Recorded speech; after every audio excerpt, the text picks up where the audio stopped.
다윗이 계속 지금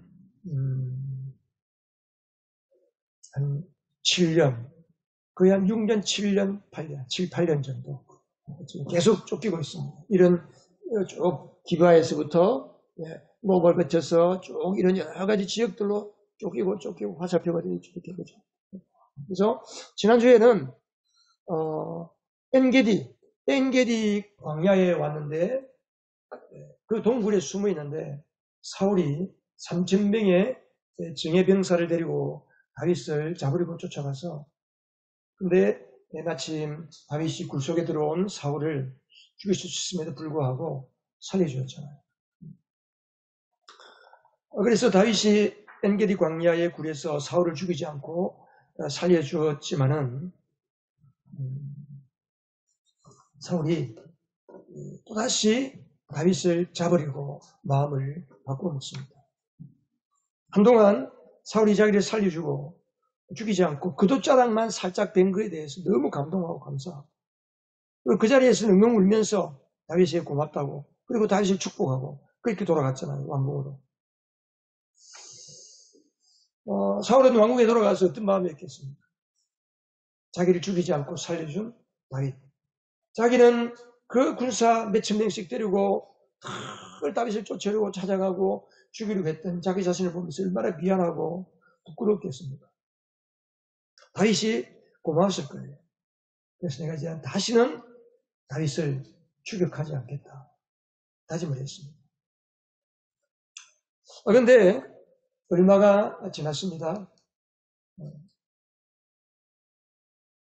그 10광야에 사는 주민들이 몇 사람이 사울을 또 찾아왔습니다. 찾아와서 다윗이 바로 하길라 산속에 숨어 있다. 여기가 하길라. 엔게디 있다가 들키으니까 이제 하길라로 간 거죠.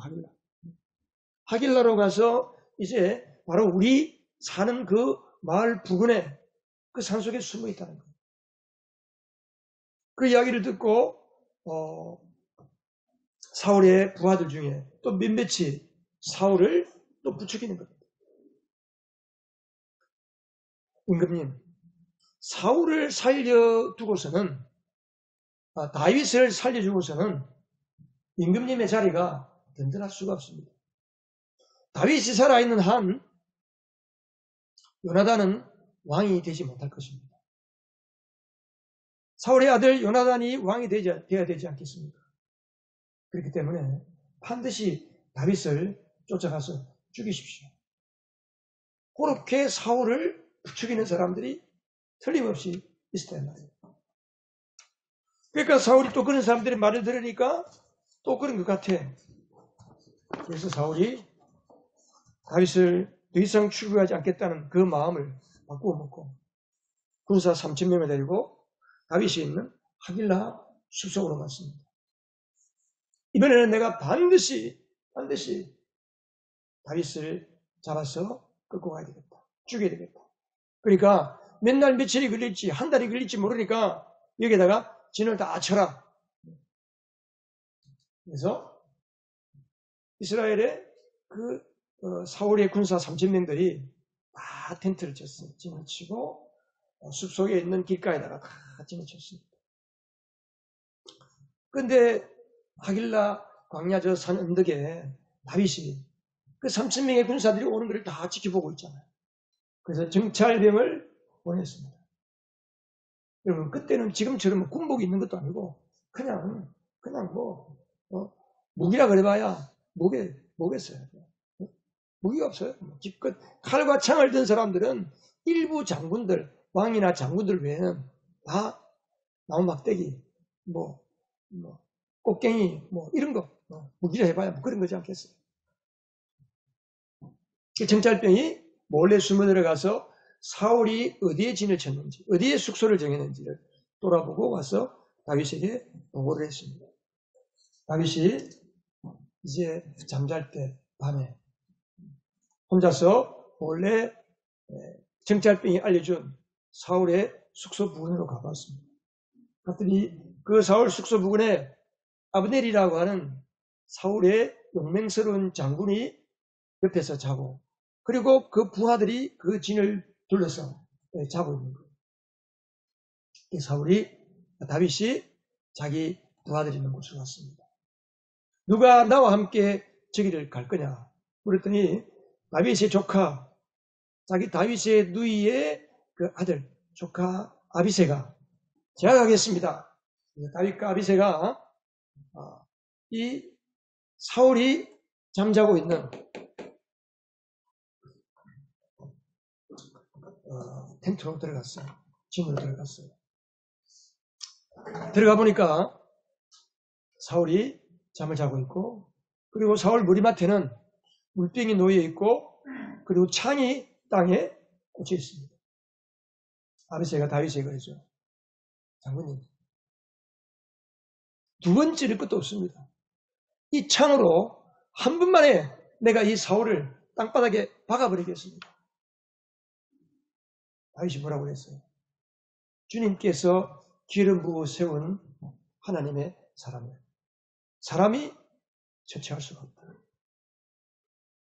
하나님이 알아서 하실 것이다. 하나님이 쳐서 죽이든지, 하나님이 전쟁터에 나가서 죽게 하든지, 병들어 죽게 하든지, 하나님이 죽게 하실 것이다. 그러면서 다윗이 창과 물병만 가지고 나오게 됩니다. 그래서 또다시 사울을 다윗이 살려주게 됩니다. 그 뻔뻔스러운 사울. 자기가 그렇게 죽을 수밖에 없었는데 사울이 살려주었으면 다시는 다윗을 죽이지 않아야 되는데 이 사울이 얼마나 뻔뻔한지요. 그리고 옆에서 사람들이 자꾸 부추기는 거예요. 그 26장에 보면 다윗이 나중에 이제 창과 물병을 가지고 나와서 저 산 언덕으로 올라가서 밑을 향해 소리를 지르는 거예요. 소리를 지르는 거예요. 그 사울의 부하 장군 네리의 아들 아브넬에게 소리치는 거예요. 아브넬아, 지금 너희들 도대체 뭐하고 있느냐? 한번 지르니까 아브넬도 일어나고 사울도 자다가 깼어요. 들어보니까 다윗의 음성이잖아요. 너희들이 모시고 있는 그 왕이 지금 적에게 죽을 수밖에 없게 되었는데 뭐하고 있느냐? 내 손에 있는 창과 이 물병은 네가 섬기고 있는 죽은 사울의 것이 아니냐? 사울이 그 다윗의 목소리를 듣고 일어나는 거예요. 내 아들 다윗아, 내 아들 다윗아. 다윗이 그러는 거예요. 18절 이하에 보면 나의 상전이신 임금님은 어찌하여 이렇게 임금님의 종을 사냥하러 나오셨습니까? 내가 무슨 잘못을 저질렀기에, 내 손으로 무슨 죄악을 저질렀기에 나를 사냥하러 나왔습니까? 임금님이 이렇게 나를 잡아 죽이기 위해서 쫓아다니니까 나는 원치 않게 이방 땅을 돌면서 이방의 우상을 섬기게 되고 이방에서 이렇게 떠돌이 삶을 살고 있습니다. 그러니까 사울이 내가 잘못했다. 정말 내가 어렸을까? 내가 큰 잘못을 저질렀다. 그리고 사울이 자기 궁으로 돌아가는 이야기입니다. 참 사울을 생각하면 너무 안타깝습니다. 여러분, 사울이 30살의 왕이 되었어요. 30살의 왕이 되었는데 40년 동안 왕으로서 왕의 자리에 있었습니다. 근데 40년 동안 왕의 자리에 있으면서 성경에 기록된 것을 보십시오. 뭐가 기록됐어요? 사울이 40년 동안 왕으로 사는 동안에 사울의 치적, 사울의 행적, 여러분 기억나는 게, 여러분 그동안 우리가 성경을 쭉 봤잖아요. 여러분 기억나는 게 뭡니까? 사울이 행했던 일들 기억나는 게 한번 말씀해 보세요. 어떤 것들이 있나요? 다윗만 쫓아다녔어요. 블레셋이 쳐들어오면 물론 전쟁도 했어요. 하나님께서 아말렉을 쳐서 싹을 다 진멸시키라. 한 사람도 남녀노소 양과 소와 낙이 짐승 가릴 것이 다 죽이라 그랬을 때 사울은 하나님의 말씀대로 하지 않았습니다. 적당하게 죽이고 살찐 송아지, 살찐 염소, 살찐 것은 다 가지러 갖고 오고 아말렉의 왕 아각을 사로잡아 왔잖아요. 하나님께 불순종한 거. 그 다음에 한 거 뭐예요? 다윗을 죽이는 거. 다윗이 골리앗을 향해서 내가 만군의 주 여호와의 이름으로 너에게 간다 그러면서 물맷돌로 골리앗을 죽였을 때에 사람들이 와, 다윗은 만만이다. 사울이 천천히면 다윗은 만만이다. 그렇게 외치는 사람들의 이야기를 듣고 긴장하기 시작합니다. 주변에 있는 사울의 신하들이, 사울의 보좌관들이 소위 말해서 요즘으로 말하면 청와대 보좌관들이 사울을 부추기는 거예요. 저자를 살려두면 왕의 자리가 길지 못합니다. 저자를 살려두는 한 왕의 가문은 더 이상 왕의 가문으로 살아갈 수가 없습니다. 반드시 죽여야 합니다. 이게 사울의 왕의 보좌관들의 이야기죠. 그 이야기를 듣고 평생을 40년 동안 다윗 하나 쫓아다니는 것이 사울 왕의 목표가 되어버렸습니다. 얼마나 불쌍합니까? 여러분은 삶의 목표가 뭡니까? 여러분 무엇을 위해서 살고 계십니까?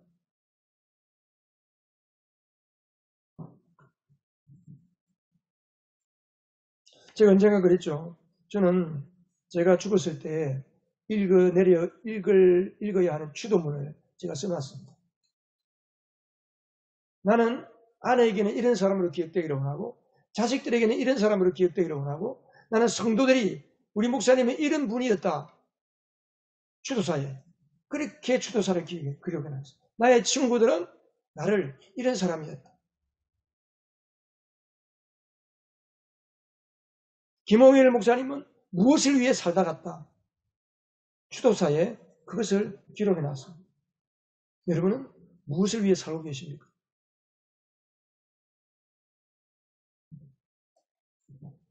사울을 보면 삶의 목적이 없습니다. 자기를 위해서 사는 게 자기 목적이에요. 사울이 다윗을 죽이지 않겠다고 다짐했지만 또다시 군사를 데리고 나와서 그 죽이는 모습을 보면서 사울이 지난번에 그 엔게리 동굴 속에서 굴에서 나와가지고 다윗을 향해서 축복하면서 울면서 다짐했잖아요. 내가 다시는 다윗을 죽여가지 않겠다.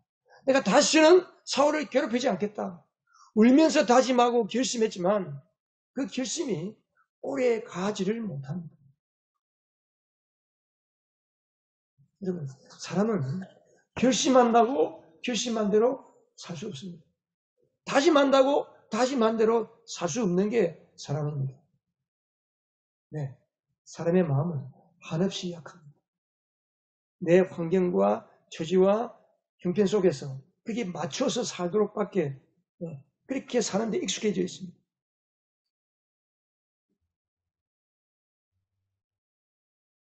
사람이 성령의 도우심으로 돌이켜서 회개하지 않으면 죄인의 자리에서 회개하여 돌이켜서 하나님의 자녀로 돌이키지 아니하면 개가 토한 것을 도로 먹는 것처럼 모든 사람들이 다 그렇게 살 수밖에 없습니다. 그게 죄인의 모습입니다. 이 자리에 나와서 여러분들이 예배를 잘 드리고 하나님을 만나고 하나님 앞에 확 찬양을 해도 내가 성령으로 다시 거듭나고 내가 성령으로 다시 태어나서 하나님의 구원의 은혜를 경험하고 정말 내 마음이 전심으로 주님을 향하고 회개한 심령이 아니면 우리는 돌아가면 세상에 나가면 똑같이 안 믿는 사람으로 살게 되는 겁니다.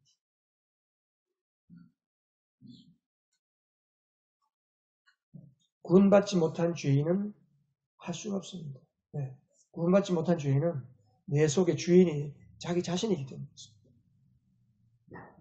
그러나 우리가 구원을 받고 하나님의 은혜로 성령으로 내 죄를 깨닫고 예수님의 십자가의 보혈과 부활의 능력, 부활의 은혜를 믿음으로 하나님께서 우리를 하나님의 아들로 하나님의 가족으로 우리를 새롭게 태어나게 해주시면 우리의 삶을 내 심령의 주인이 주님이 되어주시고 내 삶을 하나님께서 붙들어 주시기 때문에 물론 순간순간 실수할 수 있지만 우리의 삶이 하나님의 손에 붙들리는 한 우리는 더 이상 개가 토한 것처럼, 개가 토한 것을 먹는 것처럼, 돼지가 자기 싼 자리에 그냥 뒹구는 것처럼 그런 삶을 살지 않을 수가 있는 겁니다.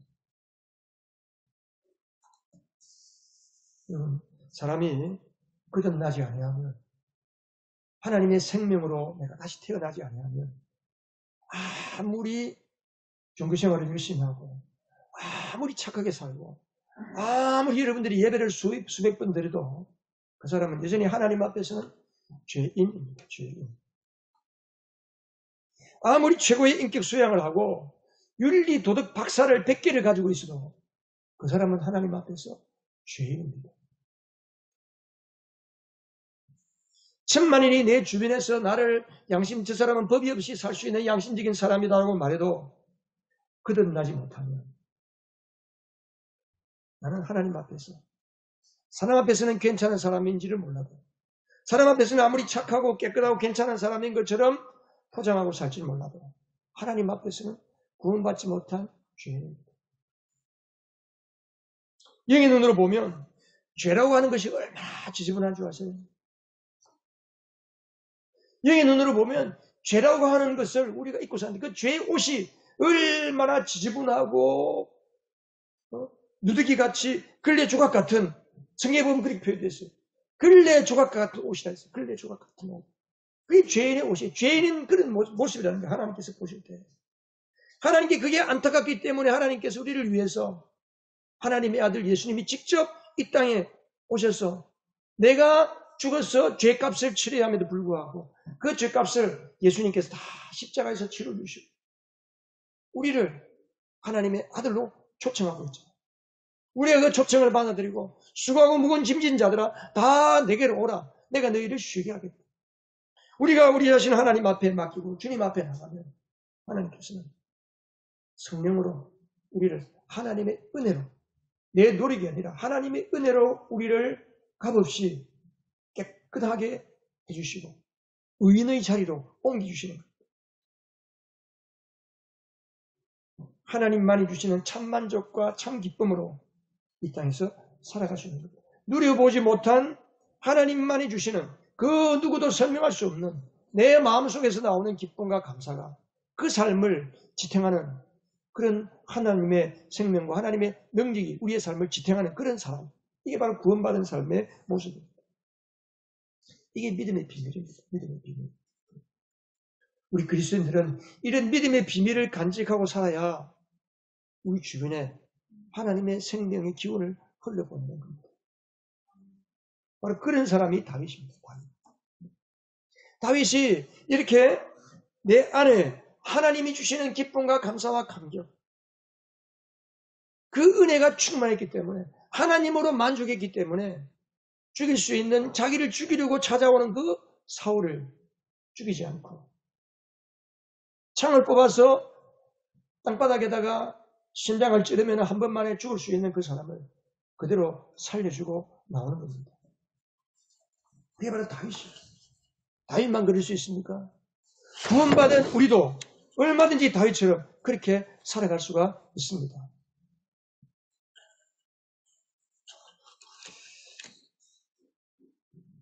저는 오늘 말씀을 보면서 한 가지 이상한 게 있어요. 이상한 게 있어요. 다윗이, 여러분, 다윗이 사울의 진에 들어가서 사울이 자는 모습을, 코를 골고 드르릉드르릉 자는 모습을 보면서 참 불쌍하다. 그래, 내가 죽이지 말아야지. 그렇게 하고 죽이려고 들어갔다가 죽이지 않고 나왔을까요? 아니면 처음부터 죽일 마음이 없는데 들어갔을까요? 여러분 한번 생각해 보세요. 저는 처음부터 죽일 마음이 없이 그냥 들어갔다고 생각합니다. 그러면 죽일 마음이 없는데 왜 들어갑니까? 그 사울이 자고 있고 자기 주변에 용맹스러운 장수들이 지키고 있고 군사들이 텐트를 진을 치고 거기 밤에 지키고 있는데 들어가다가 잡히면 죽잖아요. 근데 거기 왜 들어가요? 무모하게. 이상하지 않나요, 여러분? 왜 들어갔을 것 같아요?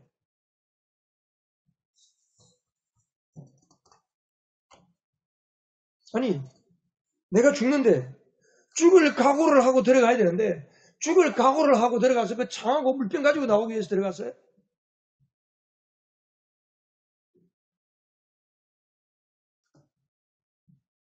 분명히 다윗도 아비새도 두려웠을 거 아니에요. 들어가다가 잡히면 안 되니까 살살 들어가 몰래 살살 들어갔잖아요.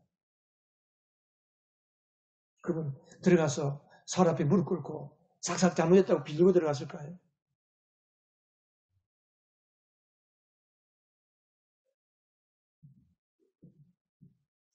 저는 이게 하나의 다윗의 퍼포먼스예요. 퍼포먼스.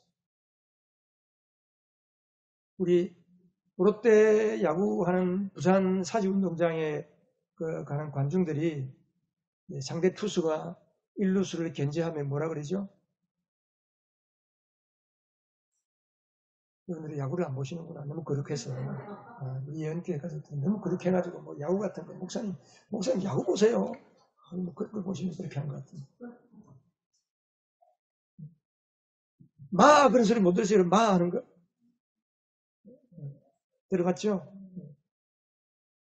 손바닥 같은 그림이 하나 있고 마 그래서 마. 그게 무슨 뜻입니까? 하지 마. 그만해. 그만. 마. 다윗도 그런 마음으로 가지 않았을까? 마 이제 좀 그만하소 이제. 나는 하나님이 지키고 있는 사람이요. 왜 쓸데없이 벼룩 같은 나를 쫓아다닙니까? 그만하세요 이제 왕이시여. 어리석은 삶을 좀 그만 사십시오. 하나님 앞에 정신 차리시오. 다윗이 그 말이 하고 싶었어요. 부족한 것 같아요. 아니면 들어갈 이유가 없잖아요. 안 죽일 것 같은데. 처음부터 죽일 마음이 없었는데 왜 들어갑니까 그게?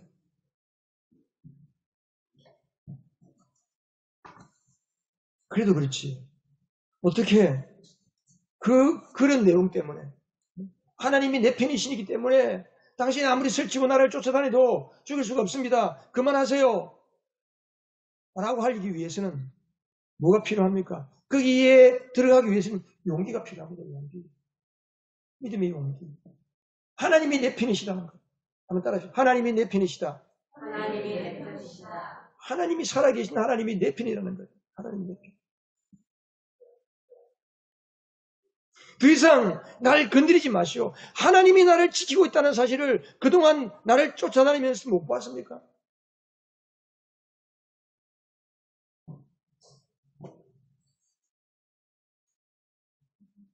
시편 이게 이제 사울이 잠자고 있는 모습, 여기 창이 있고 이제 그림이 있죠. 시편 3편 6절을 보면 나를 대적하여 사방에 진을 친 자들이 천만 대군이라 하여도 그 다음에 뭐라고 했어요? 나는 두려워하지 않는다. 천만 대군이 진을 치고 있어도 내가 그 속에 들어가도 나는 두려워하지 않겠다는 겁니다. 왜? 왜 그래요? 하나님이 나를 지키시고 계시기 때문에. 하나님이 나를 보호하고 계시기 때문에. 여러분 세상에 뭐가 두렵습니까? 그렇게?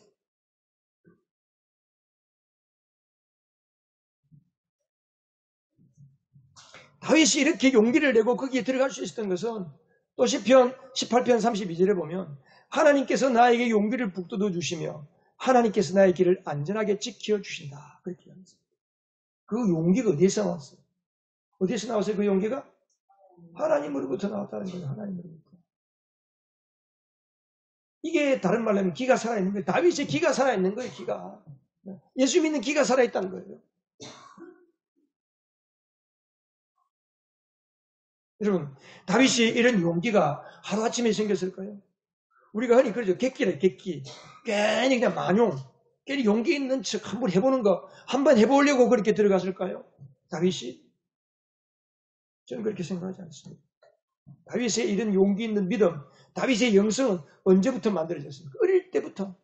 어릴 때부터 부모로부터 그렇게 천대꾸리기 취급을 받고 그냥 존귀한 아들, 소중한 아들 사랑도 못 받고 그렇게 그냥 들판에 가서 맨 막내라고 그냥 들판에 가서 양이나 치고 그렇게 자라죠.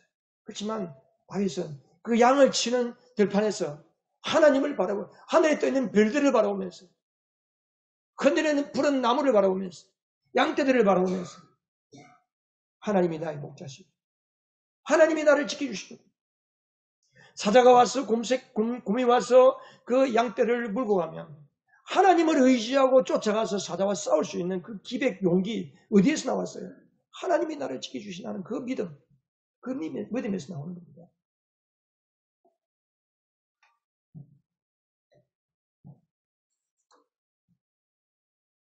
그래서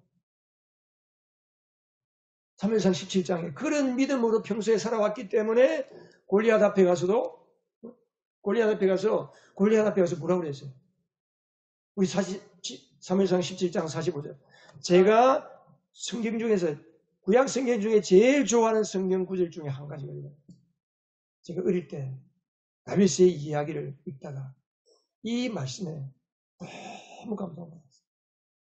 우리 같이 한번 읽어보십시다. 시작. 다윗이 블레셋 사람에게 말하였다. 너는 칼을 차고 창을 메고 투창을 들고 나에게로 나왔으나 나는 네가 모욕하는 이스라엘 군대의 하나님 곧 만군의 주님의 이름을 의지하고 너에게 나왔다. 우리 부모들이 매일처럼 아이들에게 이 바보야 너는 어떻게 그렇게밖에 안 되냐 친구들에게 매일 맞고 오냐 세상 속에서 살아갈 어떤 그런 것만 이야기하고 내 것 챙길 이야기만 하고 내 것만 챙기도록 그렇게 키운 애들하고 하나님께서 나와 함께 하시기 때문에 어떤 것도 내가 할 수 있다고 그렇게 믿음으로 자란 아이들하고 자라서 삶의 차원이 달라지는 거죠. 차원. 우리 학생들, 청년들 잘 들어요. 잘 들어요.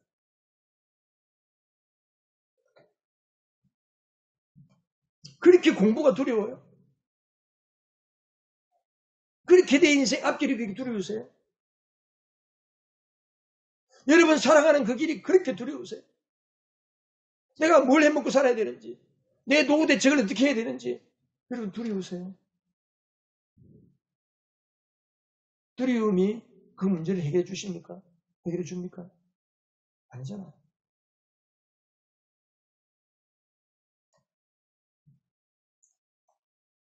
먼저 우리는 내 믿음의 상태가 어떤지를 돌아볼 수 있어요. 나를 지켜주시는 하나님, 내 안에 예수 그리스도가 계신지, 아니 나는 그냥 주일날 교회 가서 예배만 드리고 오는 사람인지, 예수의 이름만 부르는 사람인지, 내 안에 예수 그리스도로 십자가에 죽으시고 부활하신 예수님이 십자가에 그 피 흘려 죽으신 그 공로가 나를 위한 것인지, 예수님이 침뱉음을 당하고 뺨을 맞고 창에 찔리고 그 엄청난 고난과 수치를 당한 것이 나를 위한, 내가 받아야 할 수치와 내가 받아야 할 두려움과 내가 죽어야 할, 내가 지옥에 들어가야 할 그 두려움과 걱정과 그 죄의 엄청난 형벌을 예수님이 대신 감당하셔서 나의 모든 문제를 해결해 주신 것인지, 나를 위한 것인지, 그게 믿어져야 우리가 예수님을 제대로 의지를 하시는 겁니다. 우리는 믿음의 상태를 늘 돌아봐야 되는 거예요. 우리가 다니엘 기도회 하고 있잖아요. 다니엘 기도회 요즘. 제가 오늘 목회자 코너에 그 내용을 썼습니다. 다니엘 기도회를 하면서 제가 느낀 점 몇 가지 있었는데, 다니엘 기도를 보면서 나의 믿음의 상태는 어떤가? 이를 돌아볼 수 있는 것, 그게 있어야 된다는 거죠. 참된 용기는 내가 돈이 많고 좋은 집에 살고 내 백그라운드가 든든한 데서부터 나오는 게 아닙니다. 참된 용기는 오직 하늘에 계신 우리 아버지로부터 나옵니다. 하나님께서 나를 지켜주시면 이 세상이 나를 향해서 달려든다 할지라도 나의 생명은 끄떡없이 안전합니다. 하나님께서 나를 포기해버리면, 하나님의 손에서 내가 떠나버리면, 하나님의 우산 아래에서 내가 벗어나버리면 나는 세상의 소나기를 맞을 수밖에 없습니다.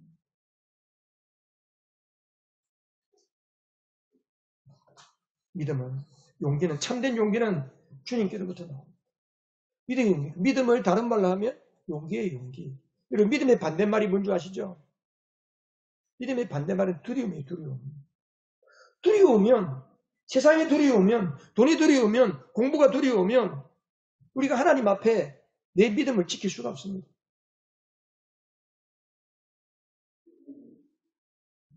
그러나 믿음이 있는 사람, 내 믿음의 길을 뚜벅뚜벅 걸어갈 수가 있습니다. 아침에 일어나서 말씀 한 절 보고 말씀 읽고 기도하고 말씀 묵상하고 내가 해야 할 주님이 원하시는 그 믿음의 길을 기도하고 주님을 찾는, 주님을 날마다 모시고 사는 그 삶을 살아갈 수가 있는 거예요.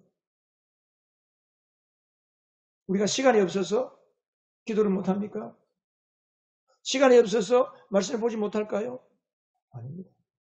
절대 아닙니다.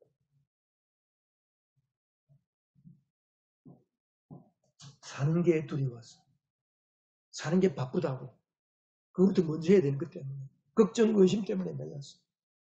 그것 때문에 못할 때가 참 많은 것 같아요. 저를 봐도 그런 것 같아요.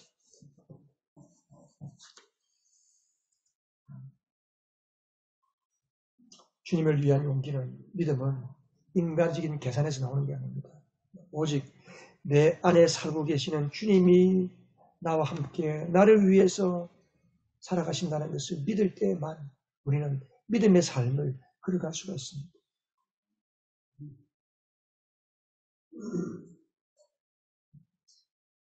여러분, 지금 한국교회 현실이 어떤지 아시죠? 제가 아까 기도하면서 잠깐 언급했지만 그동안 한국교회가 부흥한다 그러고 뭐 교회들이 큰 교회를 짓고 뭐 수십억 수백억 들여서 큰 건물을 짓고 세계에서 가장 큰 교회라고 뭐 그렇게 이야기하고 있는데 막상 코로나가 덮치고 나니까 2년 채 안 되는 그 시간 속에 16%의 교회가 사라져버렸어요. 1만 교회가 흔적이 없이 사라져버렸습니다. 물론 다 작은 교회들이겠죠. 개척교회들이겠죠. 150만 명이라고 하는 예수 믿는 사람들이 주일날 교회를 나오지 않습니다. 흔적이 없이 사라져버렸습니다.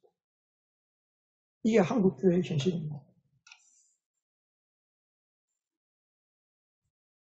왜 이렇게 됐을까요? 우리 교회가? 한국교회가? 평소에 믿음을 이야기하고 목사들이 믿음을 이야기하고 성도들 믿음대로 살아야 된다고 이야기하지만 정작 어려움이 닥쳐오면 내가 말하는 대로 살지 않는 거예요. 그리고 사람은 말하는 대로 살지 않습니다. 믿음대로 살게 되어 있어요. 내가 누군지, 내가 누구냐라고 하는 그 자기 정체성에 의해서 내가 행동하게 되어 있습니다. 반드시 그렇습니다. 그래서 그 사람의 믿음을 보면 그 사람의 행동을 보면 그 사람의 믿음을 볼 수 있습니다.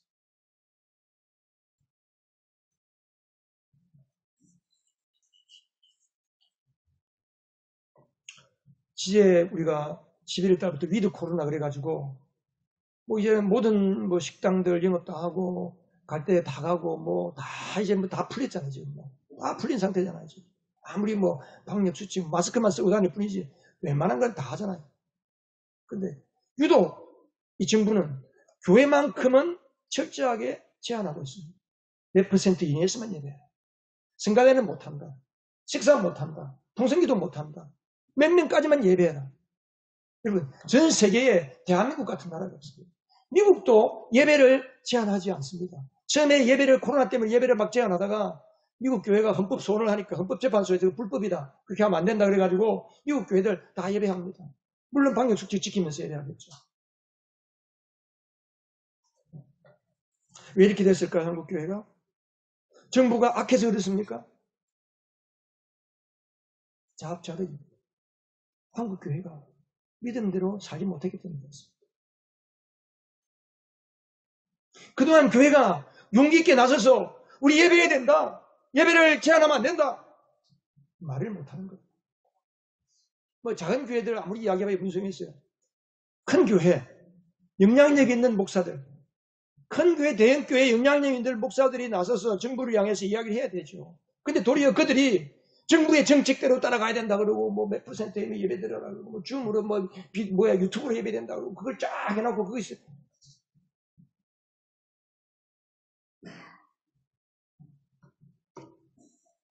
그러니까 우리가 정작 믿음은 말했는데 실제는 믿음으로 행하지 않은 거예요. 코로나 때. 그러니까 정부도 보니까 되네 이거 시키는 대로 하네. 근데 완전 코가 끼어가지고 거기에 그냥 따라서 하는 거다.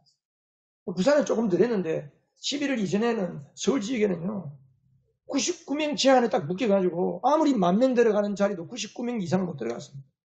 그리고 물론 그렇게 또 예배 드리고자 하는 교회들은 그럼에도 불구하고 예배를 드린 교회들이 또 있어요. 그런 교회들이 일부 교회들이 그런 교회들 때문에 지금 조치가 자꾸 풀리는 거죠.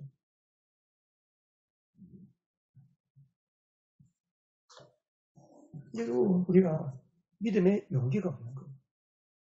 예전에 우리가 일제 강점기 때에 주기철 목사님이 순교하고 예수 믿는 사람들이 믿음을 지키기 위해서 순교했다고 말을 하지만 그 말하는 대로 행하지를 못하는 거죠. 방금도 여러분 공무원 왔다 갔을 뒤에 공무원 왔다가 이렇게 전날 이거 왔다 가는 거예요. 그 자기들 왔다 가서 저거 가면 뭐 할 거예요, 자기들.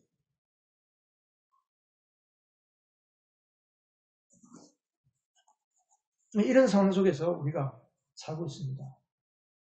우리가 믿음은 종이에 쓴 글씨가 아닙니다. 믿음은 살아있어야 믿음입니다. 살아있어야 믿음.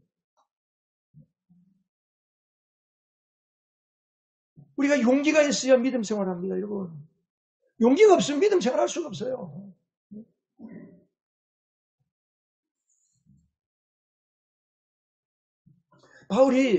바울이 그 사도행전에 보면 이고니온에 가서 복음을 전하다가 그 유대인들에게 돌멩이를 맞아가지고 죽었어요. 사람들이 죽었다고 이제 그 적대기를 싸가지고 둘둘 말아가지고 성 밖에 던졌습니다. 성 밖에 던졌는데 제자들이 성 밖에 바울이 죽은 그 바울의 시신 둘러싸인 거기에다가 둘러서서 기도를 했는데 하나님 은혜로 바울이 툭툭 들고 일어났어요. 돌멩이를 맞았으면 그냥 상처 조금 난 게 아니잖아요.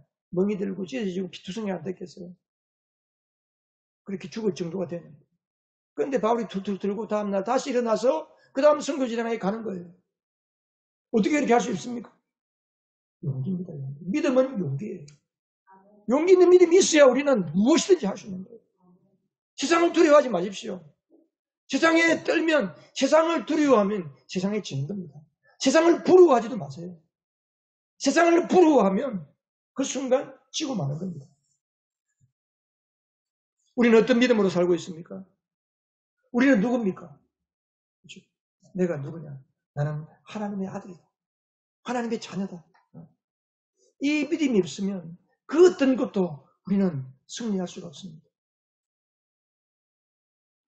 우리의 환경과 우리의 상황은 끊임없이 우리를 위협하고 있습니다. 앞으로 더 어려우면 어려웠지 예수 믿는 상황은 더 좋아지지는 않을 겁니다. 앞으로. 주님이 오실 때가 점점 가까이 오면 올수록 더 믿음을 지킨다는 것은 쉬운 일이 아닙니다. 하지만 전능하신 하나님이 우리 안에 계시고 전능하신 하나님이 우리를 지켜주시는 한 우리는 당당하게 이 땅에서 승리하는 삶을 살아갈 수가 있을 것입니다. 기도하겠습니다.